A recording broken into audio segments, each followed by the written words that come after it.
Hi guys, my name is Darren Ellis if you don't know me already, aka the Wild Camper 1967, and I'm out for a little trek around the fields in Corsham Court. At present I am off the road, as in my car is out of action for a short period of time. I have a little sensor that has packed up on my car. It's about this big, that sorts out the timing and the fuel and everything. It does all bits and pieces. It's a common fault with minis. Costs £15. That's it, just 15 quid has stopped my car from working. So I've ordered a part, so I am hoping it will be here for next week. If it's not, this is the reason why I'm out for a wander around Corsham Court, because I am trying to find my next little camp, as in a solo wild camp. Hopefully I won't have to do it around here, because the wooded area around here isn't very big, and I think the landowner does patrol this area quite regular because of all the sheep. So hopefully I won't have to do a camp here. But if it comes to it, this is why I'm off out for a wander now, just to do a little recce of the area. There is quite a few wooded areas around here. It's just getting into them because they've really seriously fenced them off. As you can see over there, there is a nice one there, and I'm hoping there is a gate to get in and no sign saying private, because if there is a sign saying private or keep out, I don't go into it, because it is stating private. Now if it doesn't have a sign anywhere telling me it's private or saying keep out, then I will take the risk. Also, I have purchased a more suitable rucksack or backpack, depends what you want to call them, to carry out my wild woodland camping. The one I've used so far, which is the OEX 65, which you may have noticed. I've got the OEX 36 at the moment on. It's a brilliant rucksack. I highly recommend the OEX products, especially the rucksack. It's really good. It's good value for money, but it's not suitable for wild woodland camping. I am so amazed I have not snagged it, torn it or anything like that. Going through all the bushes you have to scramble through when you're trying to get into woods. Also, the fact that I do overload it, I am surprised that the zips are still very, very strong and haven't broken, and the straps and the stitching are holding up, because I do seriously overload that bag. So what I've purchased is the Highlander Pro Forces 66. It is the light color camouflage version. It is made of strong, durable fabric, very, very strong, durable webbing, and it's going to be more suitable for the type of camping that I do. If I ever do go out and do open land camping like some people do when they're up north, then yes, I will go back to the OEX.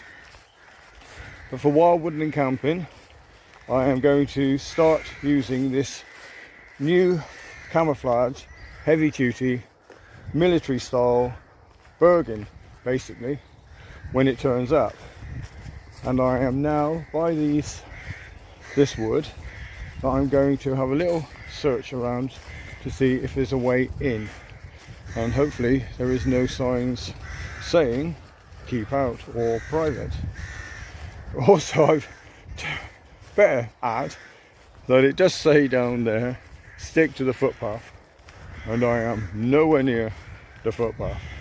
Oh well. I would also highly recommend not wearing shorts in a field that's basically got loads and loads of thistles. They look like Scottish thistles. You can tell the difference between the Scottish thistle than the regular English thistle. The Scottish ones are more hardier, more stronger, more sharp points on them, whereas the English thistle, and I am going to have to say this, sorry to all English people, but the English thistle is incredibly weak and limp compared with the Scottish one. You can easily challenge the English thistles when you come across them, but the Scottish ones, they fight back. As you can see, here is one right here, and they are very, very sharp on their spikes. Looking at this wood, I would say that it's so overgrown that there is very little to no chance of getting in there. I don't know if you can see it that well, but there are stinging nettles at present at waist height. As you can clearly see that it's really overgrown in there. Nature has seriously taken control. I would say that nobody goes in this wood, which is a shame really, because it means if I could get in there, I would not get disturbed by anyone walking dogs or the farmer patrolling the area because of all the sheep. But it seems like there is little to no chance of doing a camp in this wood because it is seriously overgrown.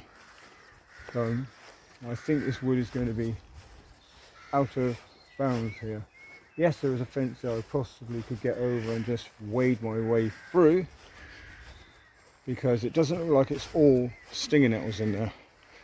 Most of the stinging nettles I saw are waist height, and yeah, I don't want to wade through all that. But if you look, I'm not sure if I could get in this wood. I'm not going to do it now because I've only got shorts on. If you look, it's possible. I'm not 100% sure, and I'm not going to say this is going to be the wood for next week, but I might give it a go. Ooh, fence is down there. Just means I've got to wander through barbed wire. Not barbed wire, stinging nettles, sorry. As you can see, they're really tall. It's a case of getting in there with my gear on and not being seen. So it might be worth taking the chance. There are areas you can see where the barbed wire is quite low. So yeah, it's a possible camp. As you can see, look, I don't know if you can see it. The fence is a bit broken there. I will have to scramble through all the bits and pieces to get into it. And you would have to excuse the filming as well, because I'm using my phone and I'm holding it in my hand whilst walking and doing a bit of recce on the woods. So the film quality isn't as good as it should be. I'm now just going to have a little wander over to that wood there. I've done a video on that wood when I recce'd it before, but I didn't cross over into the other field to see if there was a gate. I couldn't find one for all the distance I walked, but I couldn't get into the other field because the farmer was in there doing some ploughing at the time. So there's got to be a gate to get into it. And if I can get into it, then that's also a possible one night camp. Yes, it's got to be very stealth-like in these around this area. As I said, there is a patrol guy that goes around and checks on the sheep on a regular basis with his quad. And I don't think the owners of this land will approve of me camping in one of the woods.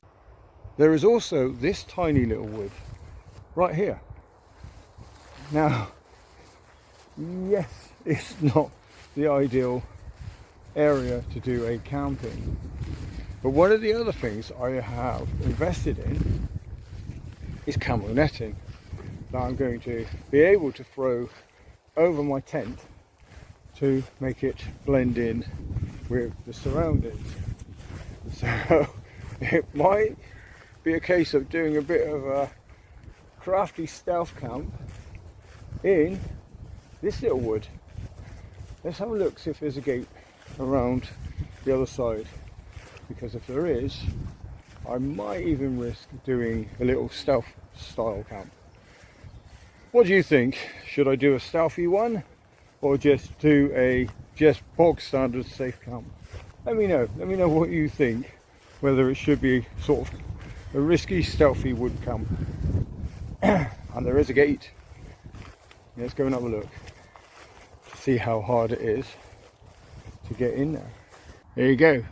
That is where I would be doing a stealth camp. It will be a risky camp of getting caught, and there is no sign saying keep out, so it's highly possible I might do a little cheeky stealthy camp. Let me know what you think. Should I play it safe or should I do a stealth camp? Down to you guys. If it ends up being a stealth style camp, then basically I wouldn't need to bring a great deal with me. Just use my 36 litre backpack and go from that, because I wouldn't be able to bring my tarp, because yeah, that will stand out a little bit, even though it's green and I've got the camouflage one, but it will stand out. So it would be just basically bringing a sleep system and my tent with the camo netting and something you cook with. That's it. So yeah, let me know what you think. Should I camp in that wood and take the chance and see what happens? Well, I've had a bit of a wander more around that wood there, and it doesn't seem like there is a way to get in. And it does say there is a gate over that way, like a small gate, and it does have a sign on there saying private. So yeah, that one's out of question. I'm not sure about the woods over there. Okay, I don't know if you can see them very well. Let me spin you around. There you go, there, over that end. I haven't been down to that part. So it's either try to get into one of these woods. How, I don't know, because the fencing. I know that part, like I said, over there has a sign saying private on it, but it doesn't have a sign saying private on this section of wood here.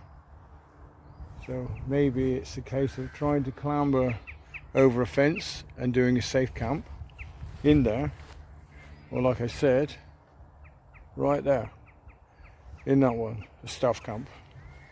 Quite fancy the idea of doing a little stealthy camp, rather than lugging all my kit along with me as I normally do. Just take it all in this little 36 litre. Maybe worth giving it a go. What do you think?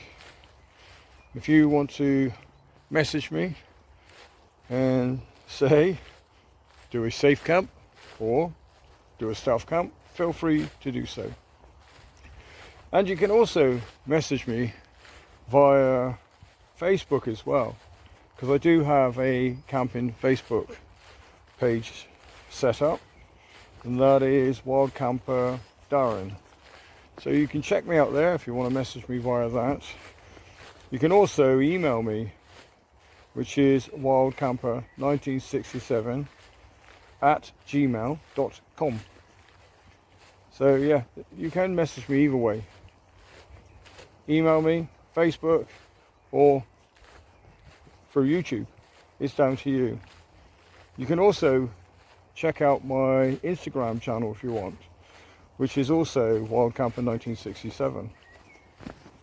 So if you want to find out, well, keep an eye on my channel and wait for the next video to come out and see what I decided to do, whether it was a safe, nice, cozy camp, knowing I'm not ever going to get disturbed, or a very stealthy limited gear camp. So go ahead and click that subscribe button, help my channel grow. It also lets me know people are interested in what I'm doing, and if you want to keep up to date, you can also click the notification bell, so that way you will get a little ping every time I put a video on, whether it's a full video or a short. Also go and check out my other videos if you want to find out more about what I do, if you haven't seen any of them. My last video was a bit long, I know. I thought it was going to be a short one, but it ended up almost 2 hours the time I took loads of bits and pieces out of it, and cuts here and there. So yeah, it was a bit of a long video. And for some reason, I did everything you're meant to do. Put it on private, so YouTube can study it, and then put the premiere little notice thing up, and kept it for 2 days so people knew there was a video coming. And I got 9 views. That's it, just 9 views on it. I thought, what the, you know. My short I put a short one on, that hit, what, 352 views in no time whatsoever. But my proper camping one, my full video, 9 views. I just think it was a case of the video was way too long, because it was. I didn't realise how long I had made the whole thing in total. I did think it was only going to be a very short one, because I was very limited, because I didn't have my charging cables to charge up my batteries, and they were running quite low. But obviously my batteries did a lot better than I thought they were going to. There you go, the part of the wood that I could possibly get into is strictly private, no public right of way, which is typical. There's a good chance I could get into the wood, but the part I can get into is strictly private. And like I said, I respect signs when they put up like that. You know, if I'm in there, I've got no reason of being in there, no excuses whatsoever, because then I am fully 100% trespassing without any chance of permission. And the fact that if I've ignored that sign and I get caught, the landowner or the farmer will tell me to pee off and get off his land.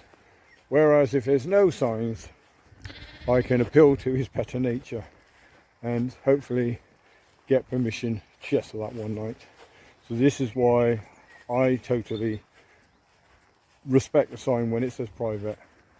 That's it, end of story. If a woodland area has that sign on it, or keep out, I do just that. And regarding my videos, I will try to keep them under an hour and a half, possibly under an hour if I can, because yes, I do respect the fact that it's the attention span that people have. I'm the same. If the content is not overwhelmingly fantastic, you know, the video could be worth watching, but it's not keeping you watching, which I guess that's what some of my videos are doing. You end up just clicking off and not watching the whole video. So when you got a video like I made on my last one, on my proper camp, that was an 1 hour 57 minutes, yeah, the attention span there of people probably drifted off after probably, I say, 20 minutes. So maybe hence the reason people haven't really watched the video. They took one look at how long the video was going to be and decided, sod that, that's way too much of my time to be taking at just watching a YouTube video. But you guys will have to let me know.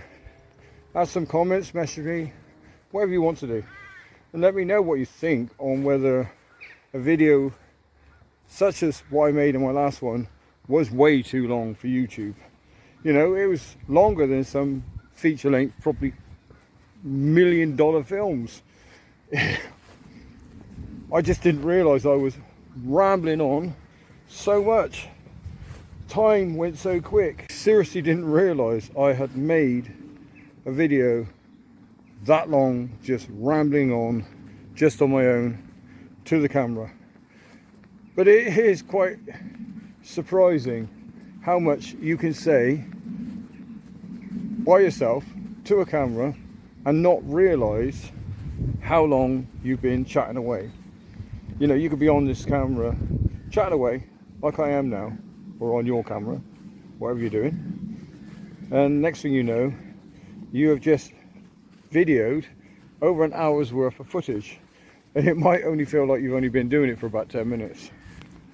Well, that's it.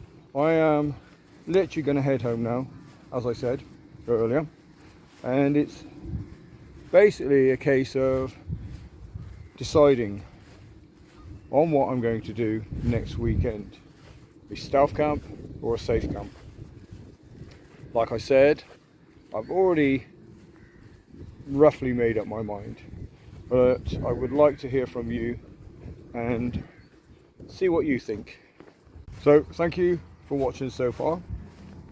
I hope you have enjoyed this video, and I do hope to hear from you on what you think I should be doing. Stealth camp, safe camp. It is down to you guys. Let me know.